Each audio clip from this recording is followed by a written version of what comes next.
이번 연도부터 제가 그 1, 2, 3부 우리 예배 사회를 보기 시작했는데요. 이제 워낙 실수를 지금 많이 하고 있는데 특송팀이 다 끝난 줄 모르고 여기 앉아 있다가 황급히 뛰어나온 경험이 있었거든요. 잘 모르시죠? 그래서 지금 이렇게 우리 분예성가대 찬양하고 있을 때 뒤에 앉아 있는데 가슴이 콩닥콩닥 언제 나가야 되나 가슴이 콩닥콩닥 하는 것을 경험했습니다. 잠시 마음을 좀 진정을 시키고 오늘 말씀을 들어가도록 하겠습니다. 불쌍히 여겨주십시오. 네. 네, 우리는 하나님 나라에 대한 그 예수님의 비유의 말씀을 계속 살펴보고 있습니다. 오늘 살펴볼 세 가지의 비유를 살펴볼 건데요. 첫 번째인 가라지의 비유는 마태만 기록하고 있는 그런 내용입니다. 정확하게 가라지의 비유에 대한 그 사건과 진행의 내용이 그렇다라는 거죠. 지난번에 우리는 4가지의 땅에 떨어진 씨의 비유에 대해서 함께 살펴보았습니다. 당시에는 농사 짓는 사람들이 많았기 때문에 예수님은 씨를 심고 자라게 하여서 열매를 거두는 것으로 하나님 나라를 지금 계속 설명하고 계시는 것이죠. 오늘 본문에서도 씨를 뿌리는 자가 등장하고 그 씨를 뿌리는 자가 씨를 밭에 뿌립니다. 그런데 거기에 누군가가 가라지의 씨를 또 뿌리죠. 팔레스타인에서는 실제로 누가 씨를 뿌려놓은 밭에 가라지를 뿌려놓았다라는 기록들이 전해집니다. 다른 사람의 농사를 망치려는 아주 못된 사람이지요. 가라지는 독을 가진 독밀입니다. 밀은 밀인데 독을 가진 독밀이죠. 이 가라지의 특징은 밀과 굉장히 비슷하다라는 것입니다. 성장하여 자랄 때까지는 저기 멀리서 보면 뭐가 밀인지 뭐가 독밀인지는 언뜻 보아서는 알 수가 없다고 합니다. 언제 그것이 정확하게 분별이 되냐면 싹이 나고 결실할 때 비로소 표시가 나기 시작한다고 해요. 우리 본문 27절, 28절 말씀을 한번 좀 읽어볼까요? 27절을 제가 읽고 28절을 여러분들이 읽어주십시오. 집주인의 종들이 와서 말하되 주여 밭에 좋은 씨를 뿌리지 아니하였나이까? 그런데 가라지가 어디서 생겼나이까?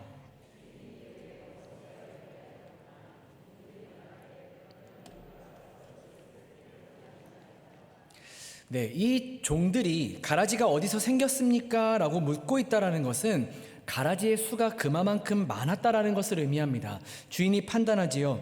원수가 뿌렸구나.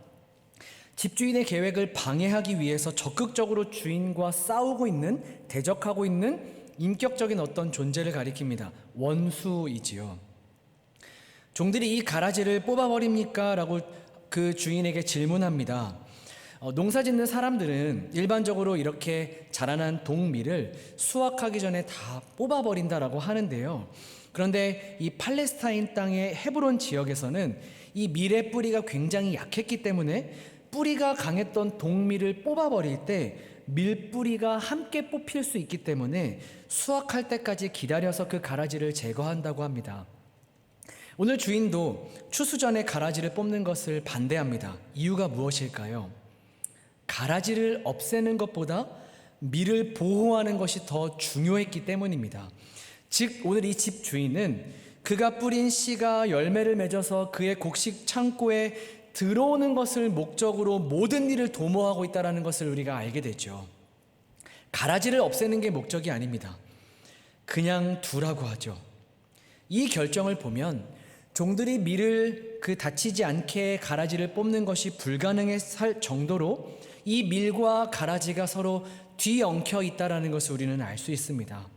그렇게 함께 자라고 함께 수확의 날을 기다리죠. 여러분, 이것이 오늘 우리가 살펴볼 비유의 가장 중요한 포인트입니다. 마침내 수확의 날이 찾아오죠. 곡식은 잘 거두어서 열매로 모으고 동밀인 가라지는 거두어서 땔감으로 사용합니다. 팔레스타인에서는 실제로 이런 가라지들을 그 단으로 묶어서 나무가 잘 없는 빈곤한 지역에서 땔감으로 사용했다고 합니다. 이렇게 비유가 오늘 끝납니다. 그리고 예수님은 36절 이후에 그 따랐던 무리들을 보내시고 제자들과 함께 계실 때 이 비유의 내용을 설명하십니다. 좋은 씨를 뿌리는 이는 인자다. 밭은 세상이다. 좋은 씨는 하나님 나라의 사람들이다. 가라지는 악한 자의 아들들이다. 가라지를 뿌린 자는 원수이고 추수 때는 심판이 있는 그때를 가리킨다. 추수꾼은 천사들이다. 우리가 이해하고 있는 이 비유의 내용과 예수님의 해석이 크게 다르지 않습니다. 하나님께서 씨를 이 세상에 뿌리십니다. 그런데 악한 자가 가라지를 그 위에 같이 뿌리죠. 그래서 곡식인 하나님 나라의 백성들과 가라지인 악한 사람들이 함께 자라나게 됩니다. 하나님의 궁극적인 목적은 그 가라지를 불태우는 것이 아니라 곡식을 잘 거두는 것이었죠. 그래서 세상 끝날까지 악한 자를 그대로 둡니다. 왜요? 곡식인 하나님 나라의 백성들을 보호하시기 위해서입니다. 마지막에 심판날 곡식은 곡간으로 잘 거두어 들이시고 가라지는 묶어서 불에 던져버리신다라고 말씀하시죠. 우리가 읽진 않았지만 43절 말씀 한번 여러분들 읽어주시겠습니까? 오늘 본문 43절입니다. 시작.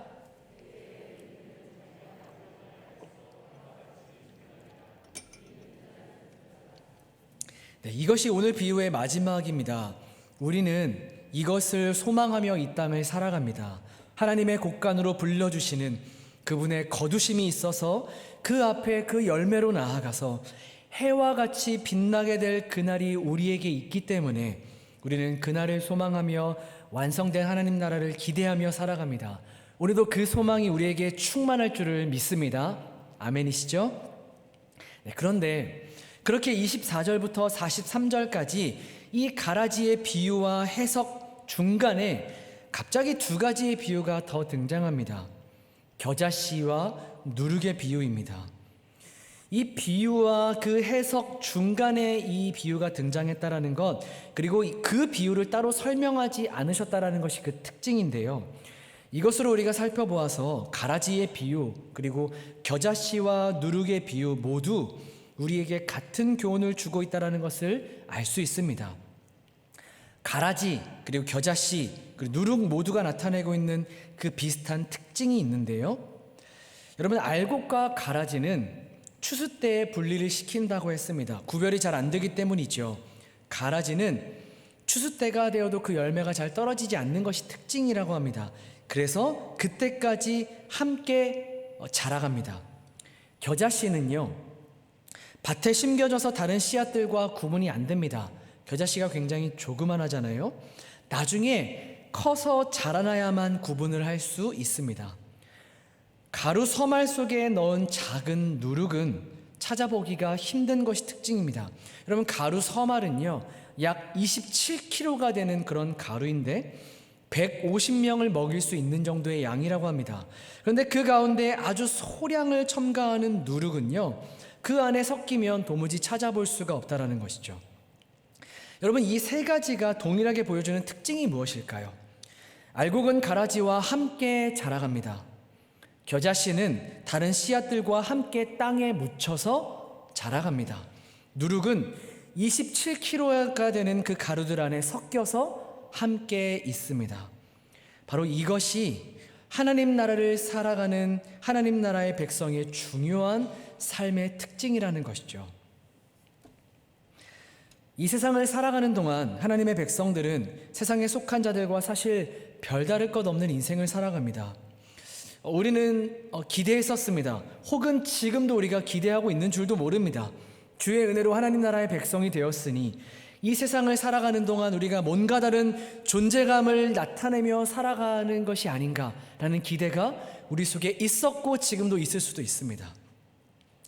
우리의 인생을 통해 하나님이 약속하셨습니다. 30배, 60배, 100배의 열매를 맺게 하시겠다라고 말이죠. 그러나 예수를 믿고 살아간다라는 표가 이 세상에서 금방 나타나지는 않습니다.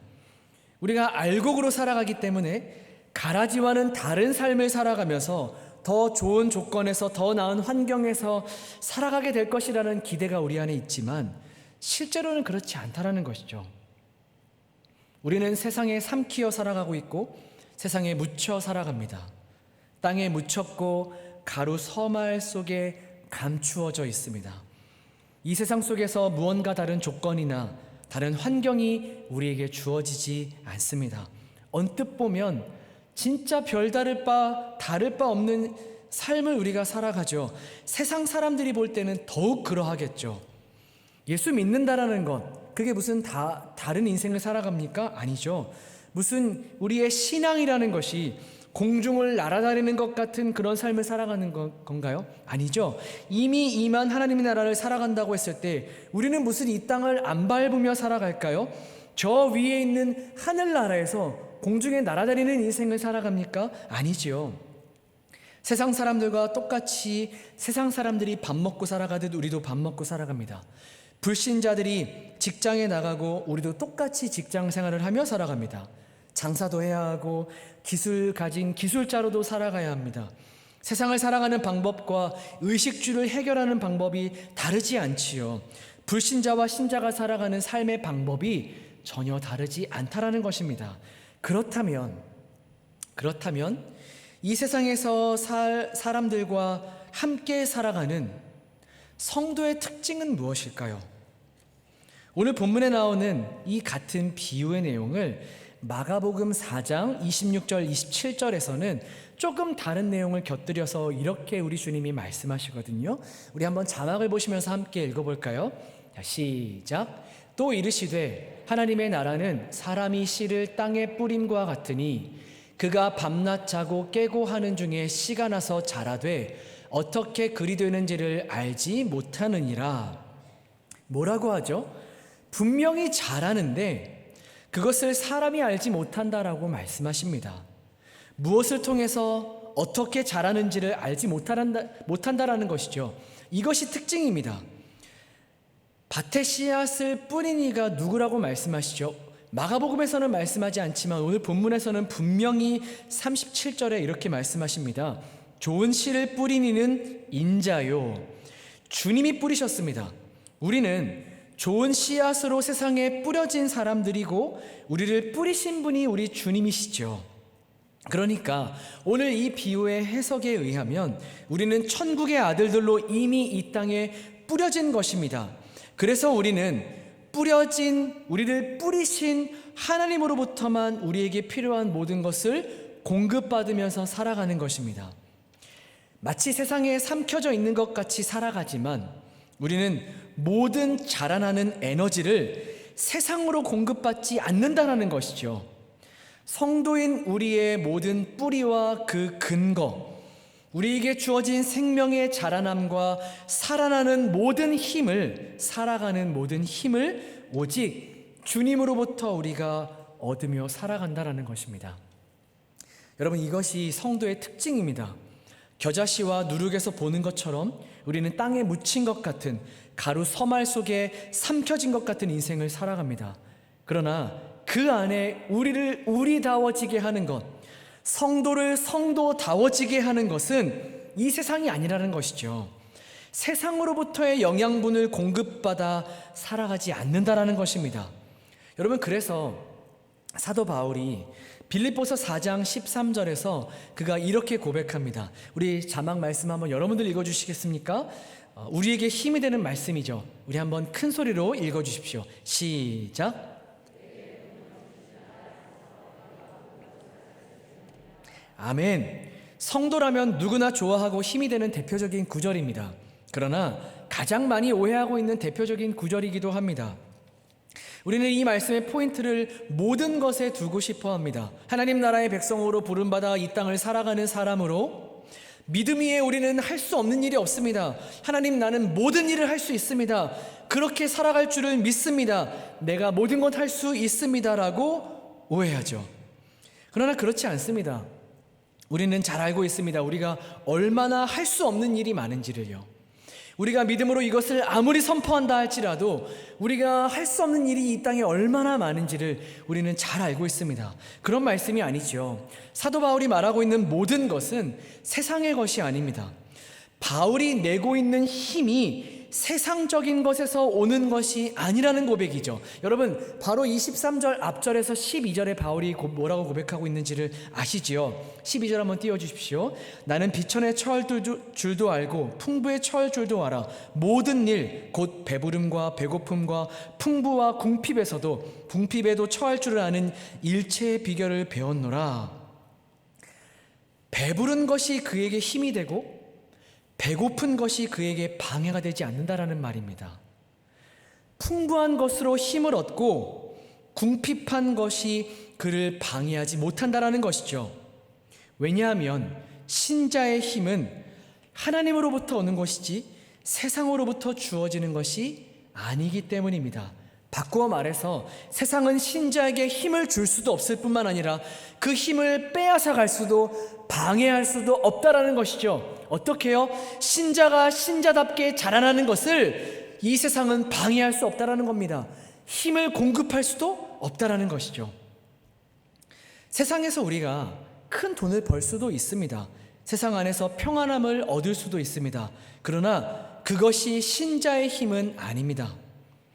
세상에서 우리가 큰 고통 가운데 살아갈 수 있습니다. 사업과 건강과 학업과 관계 등 수많은 문제들 속에서 우리가 낙담하며 살아갈 수도 있지요. 그러나 그것이 우리를 하나님의 백성으로 이 땅을 살아가는 것을 방해하지 못한다라는 것입니다. 이것이 바울의 고백인 것이죠. 사랑하는 여러분, 우리가 한번 우리를 돌아보았으면 합니다. 무엇이 여러분들의 힘이십니까?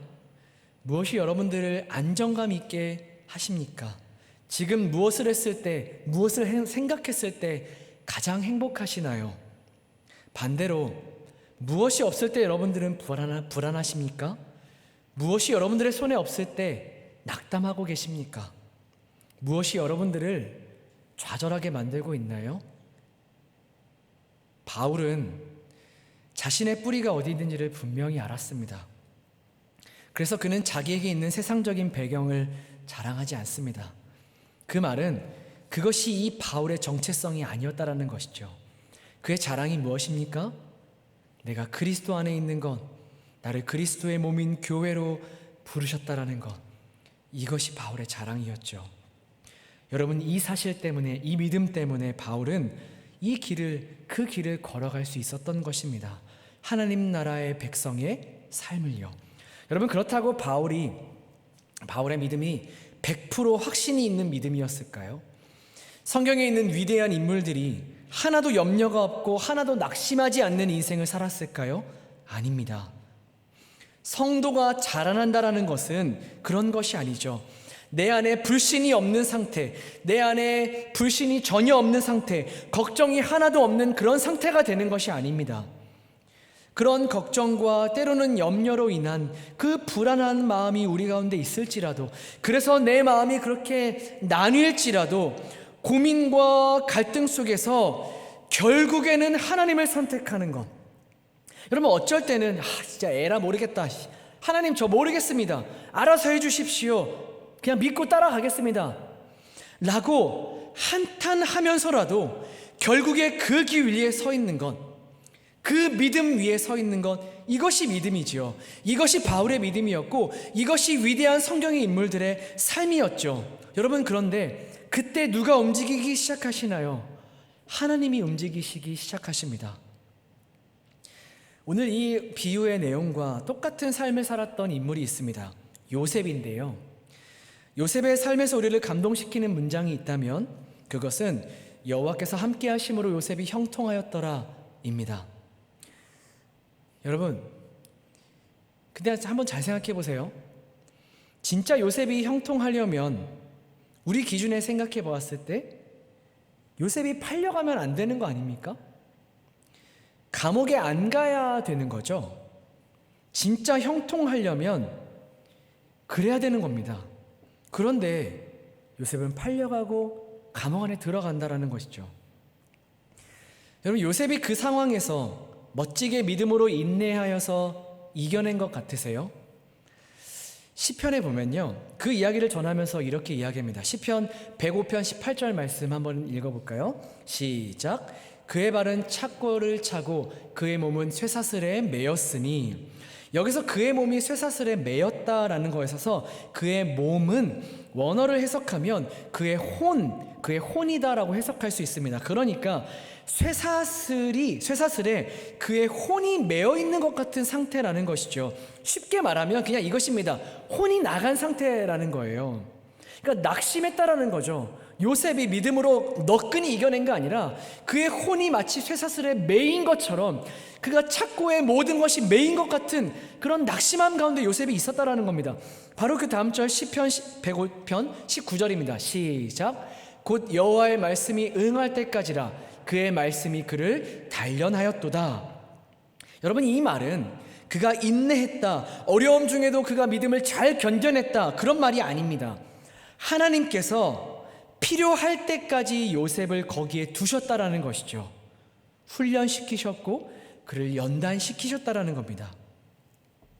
여러분, 잘 아시다시피 이후에 요셉이 석방이 되어서 애굽이라는 나라의 총리가 됩니다. 애굽 나라는 강대국이었습니다. 어떻게 그가 그 막강한 나라의 총리가 될 수 있었을까요? 운으로요? 아니요, 실력으로요. 30살 정도밖에 안 되는 요셉이 그 큰 나라 애굽의 모든 것을 관할하는 총리가 될 수 있었던 이유는요, 그가 실력이 있었기 때문입니다. 무엇이 그를 실력 있게 만들었을까요? 노예로 살았던 삶, 죄수로 살았던 삶입니다. 이것이 오늘 비유에서 말하고 있는 하나님 나라의 백성의 삶이 아닌가요? 세상이 그를 집어삼킵니다. 그래서 그가 노예로 팔려가고요, 감옥에 갇힙니다. 그런데 거기에서 그는 멋진 사람으로 자라납니다. 종으로 팔려간 집이, 그리고 그를 가두었던 감옥이 그를 만든 것이 아니죠. 그를 그 안에 넣으셨던 하나님께서 요셉이라는 인물을 만들어내십니다. 요셉이라는 그 인물을 걸쭉한 믿음의 그 조상으로 만들어 가시는 것이죠. 그런 배경에서 여호와께서 요셉과 함께 하시니 그가 형통하였더라 라는 이 배경, 이 말씀이 나오는 것입니다. 여러분, 이 말을 이해하시나요? 실패한 것 같으십니까?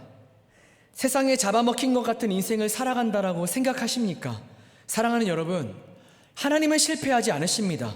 하나님은 실수하지 않으십니다.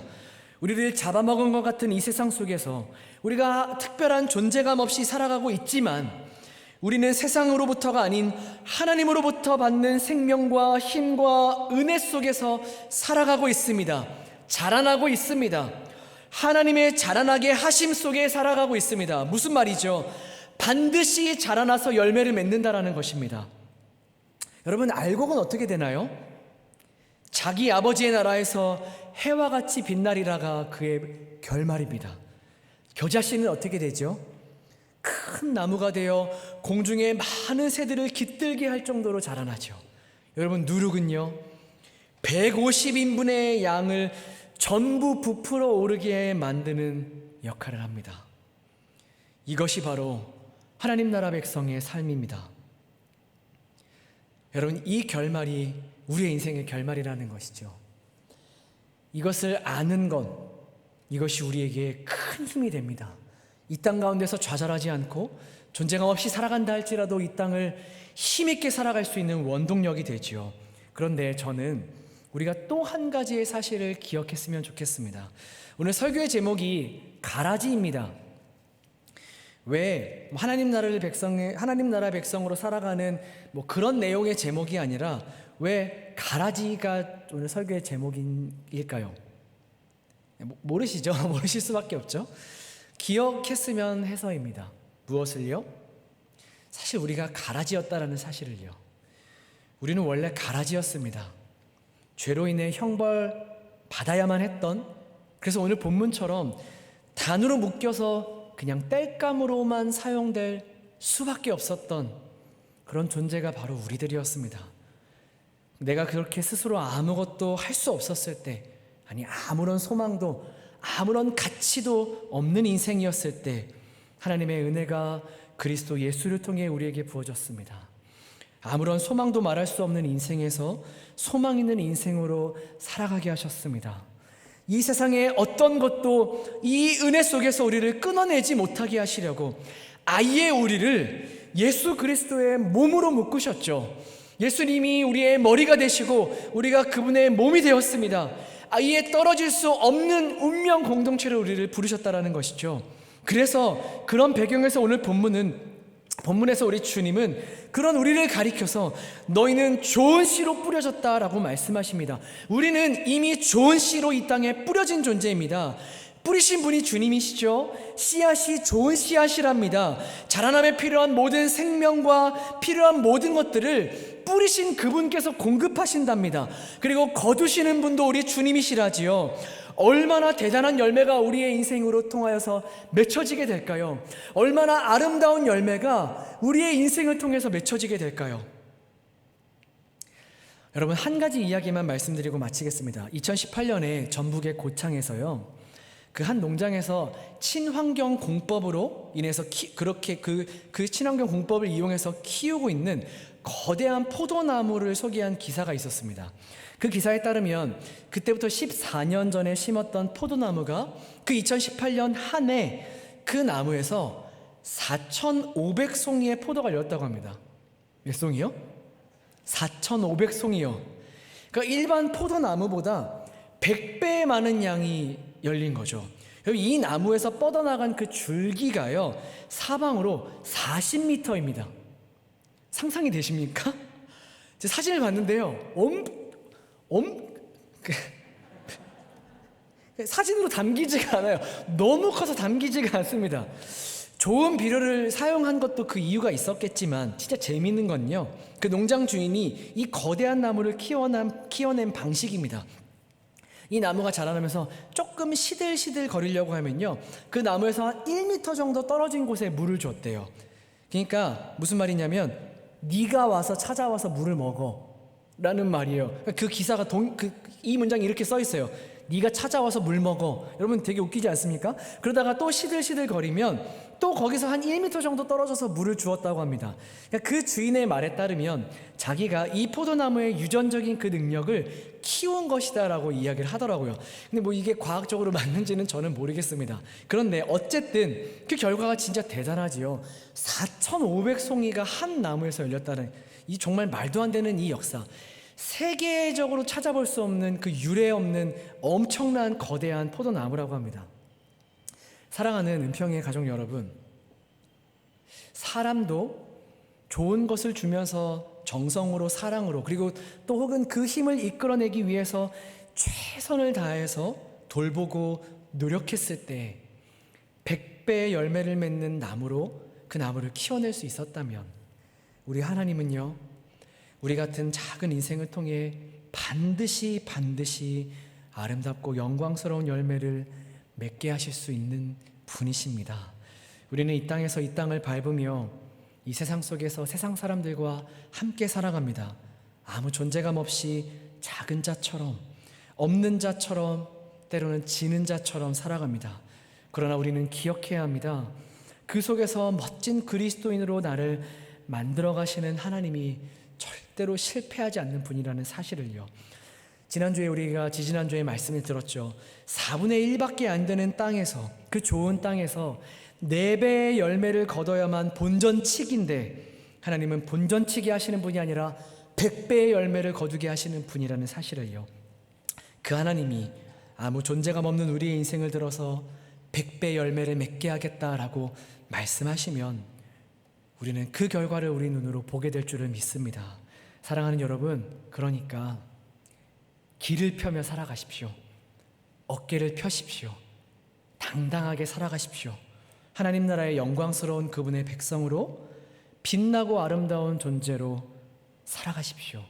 여러분은 이미 좋은 씨앗으로 심겨진 사람들입니다. 그것이 이미 결정되어 있는 우리의 인생입니다. 이 사실을 믿고 믿음으로 살아가시는 우리 모든 은평의 가족 여러분들 되시기를 바랍니다. 기도하겠습니다.